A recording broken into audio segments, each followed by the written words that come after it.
Hey, what's up everyone? Paul here with Profitable Freelancer. And in today's video, I want to go into a breakdown of the differences between a typical 9-to-5 job and freelancing. Now, there's a lot of different videos and different articles going around about the rise of the gig economy, more people freelancing, more people working from home and working remotely, and also becoming freelancers and consultants, etc. However, I'm also seeing a lot of different myths, if you will, that are getting spread around. And there's also a lot of different people who have their own stories to share. And that's what my hope is right now, is to just share my story of the differences of a typical 9-to-5 and what the life of a freelancer really is like. Now, I'm talking from experience because I was working over 3 years in a typical 9-to-5 position. And now I've been freelancing for over 4 years, 100% on my own, running my own business. And the point of this video is to not be biased and to just say everyone should be freelancing, because I don't really think that's the case, honestly. I think a very specific type of person and personality type excels as freelancers, whereas some people really do work better in a 9-to-5. So in this video, let's get into breaking down the differences and if there are any similarities between working a typical 9-to-5 and being your own boss as a freelancer. So when you're just getting started as a 9-to-5 worker or a freelancer, a lot of it is still going to take a good amount of effort in the beginning. And what I mean by that is if you want to get a 9-to-5 job, there's a lot of competition out there that is also trying to get all of the different positions right now. And this is no secret, right? If you've been in the workforce before, you know that it's not always as easy as just finding a job online and going into an interview and winning that interview. There's a lot of different things that go into actually landing a 9-to-5 position, and those include your past experiences, your education level, where you're geographically located, and a lot more of those different things. They really depend on your success in you landing that 9-to-5 job. Now, when we look at it from the freelancing standpoint, getting started as a freelancer is something that I really encourage people to do on the side. And the reason I encourage that is because as you start to get more experience as a freelancer, you can sustainably build yourself up. So you can start out with having one client, and that's not going to pay for your whole lifestyle. So that's why I think it's so great if you already have a job to keep that job. And if you're interested in freelancing and getting started, it's something amazing you can do on the side. Whereas a 9-to-5, unless you're working a part-time job remotely or something like that, you need to go all in on that 9-to-5. And if you don't, chances are you will likely get fired, or you just will not find yourself working well in that position. So as a freelancer, it does take some time to get started and to build up your experience and your clientele. But it's the same thing if you were to go work at a 9-to-5. And once you get into that 9-to-5, you have to work your way all the way up the ladder. It's not like you're just going to get hired and all of a sudden have your dream job. So understand that both of these different pathways you can go down in your career is something that you need to make a decision on. Because when it comes to making the tough decisions in life, it's all about figuring out what is worth suffering for to you. So a lot of people look at all of the benefits of having a 9-to-5 or the benefits of being a freelancer. But that's not the way to look at it, because that is once you've already went through all of the challenges, all of the, trials and tribulations that are going to come up. So ask yourself, what is worth you suffering for? What is worth you going through those challenging periods for? For you, if it's worth it to put your head down, to get to work and to build your own business to the point where you don't need to rely on someone else for your entire life and for your livelihood, then freelancing is probably going to be worth it for you. So start to ask yourself, what is worth suffering for you? That's the first factor to look at when you're analyzing the differences between a 9-to-5 and being a freelancer. Now, the next thing to go over is job security. This is one of the biggest misconceptions I see getting spread around, that freelancing is not a secure job. That if you're a freelancer, you're really just jumping from one job to another and your income can be gone overnight. Now, the reality couldn't be further than the truth, because really, when you're in a 9-to-5, that's when you have all of your eggs in one basket. You have one employer, and if they decide to fire you, hire someone else and replace you, whether they want to furlough their staff and cut people off because they're just not able to bring in as much revenue, all of that is out of your hands. You have no control. So even though you might be thinking that you have this secure job for decades to come and you're going to be getting pay raises and benefits, that's not always the case. And we've seen it over the last year and a half. Many people who were at established companies who thought that was going to be their whole life got turned upside down. They either got laid off or they realized that they had to take a pay cut and it wasn't worth it for them. So when you think about job security, don't compare a 9-to-5 to just a freelancer who doesn't know what they're doing. Think about it as being a profitable freelancer. And when you're a profitable freelancer, you don't just have one kind of client. You have multiple clients, right? So that's exactly kind of what I'm trying to say, that if you're freelancing and you're doing it the right way, you're not just going to have all of your eggs in one basket. Instead, you're going to have all of your risk spread across multiple clientele. So you can have different clients from different geographic areas, different states, different countries, all over the world. You can work with businesses that are in different industries and different niches. And you can also provide different freelance services based on what your skill set is. But what it's important to remember is that your eggs aren't just all in that one basket. So there's a lot of kind of foundational thinking to break through here, because it sounds like a 9-to-5 is just the most secure thing ever. But I really encourage you to do your research and to look at what's happening in the workforce and understand that talent is more replaceable than ever before, and that's because of freelancers, that's because of remote work, and that's because of companies being able to access talent outside of their little geographical bubble. So the way the world works is changing, and if you can look at your job security from a more higher perspective and you can see what actually constitutes a secure position, you'll be able to see which one makes more sense for you. And the next factor to go over when you're comparing a 9-to-5 and freelancing career is the earning potential. So as a 9-to-5er, your earning potential is fairly capped. So you're going to get hired for a certain salary rate. You might be able to have annual reviews. You might be able to get a 5 to 10% pay raise each year if you're lucky.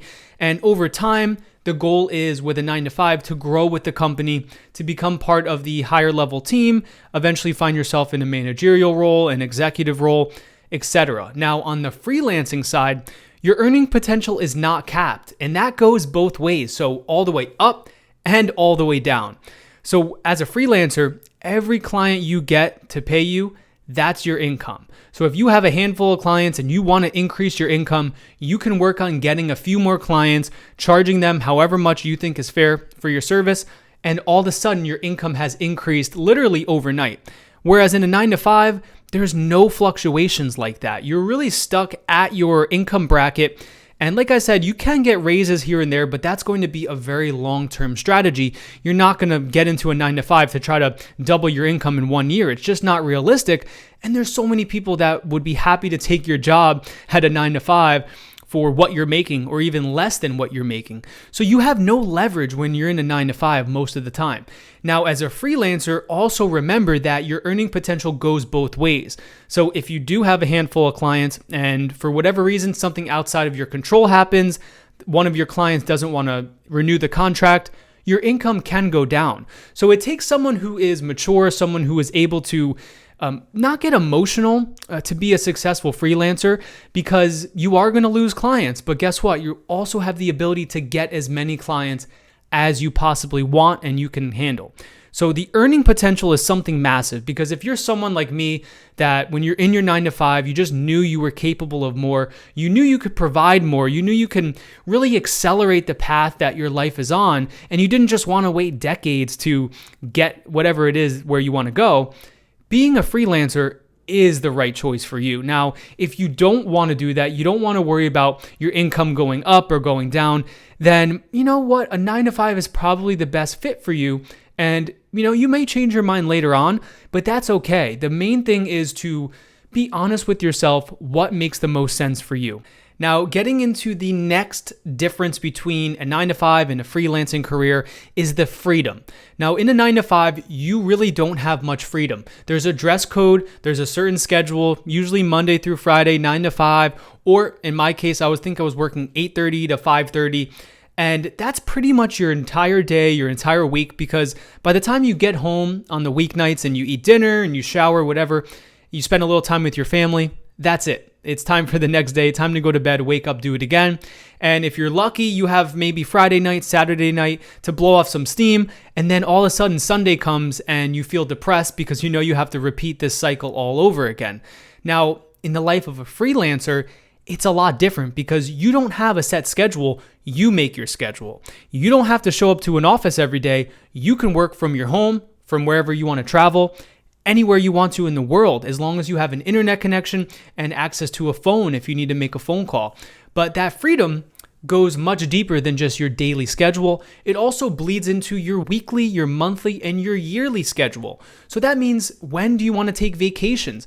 As a freelancer, you can do whatever you want. But as a 9-to-5er, you have to put in your paid time off. It has to get approved. If it's on a holiday and too many people took off around that time, it can get denied.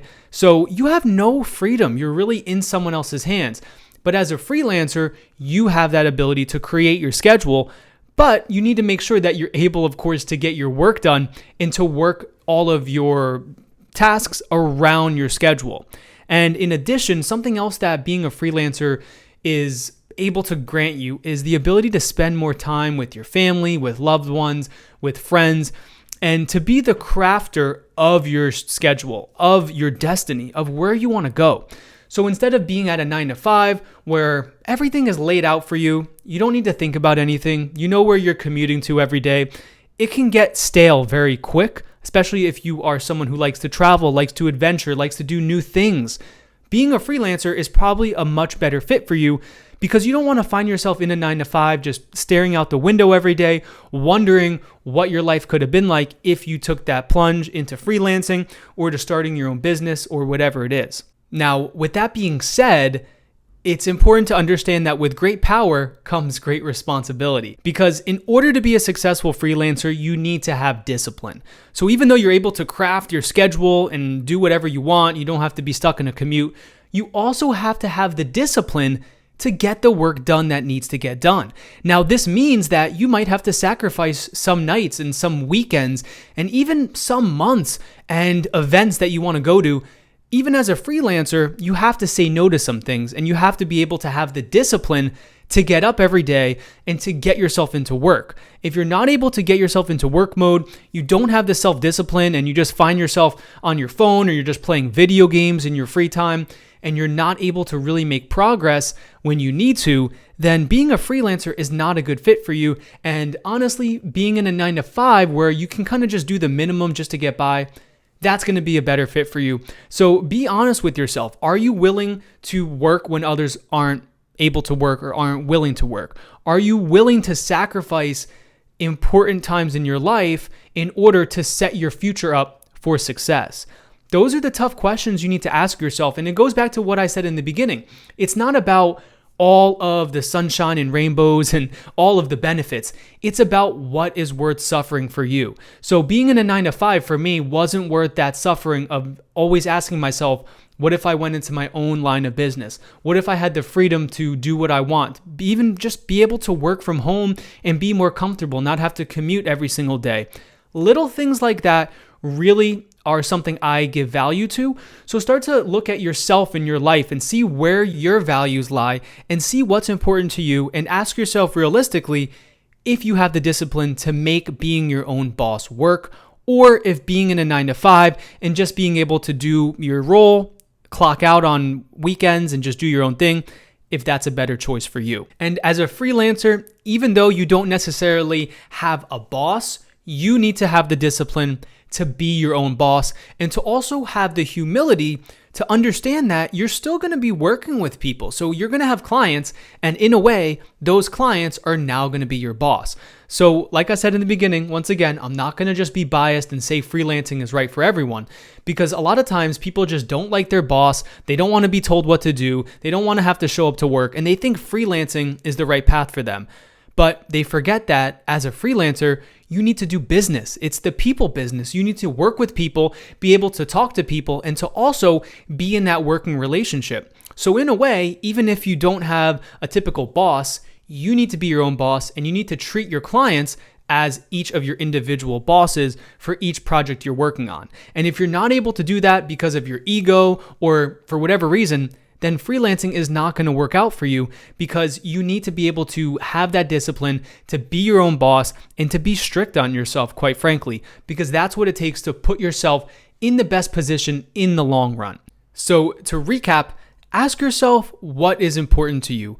What do you see yourself doing in the future? And are the things you're doing every single day in terms of your career, in terms of what you're doing to make a difference, is that aligning with where you want your future self to be in your career, in your personal life, in everything you're doing?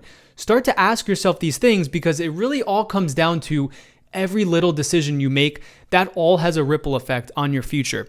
And if you were in the position that I was in, where you're in a 9-to-5, you like what you're doing, but you know that there's more out there for you, you know you can create more abundance in your life, then I highly suggest you start to build a freelance business on the side, on nights and weekends, and that can quickly turn into your full-time stream of income and ultimately grant you the freedom that you want.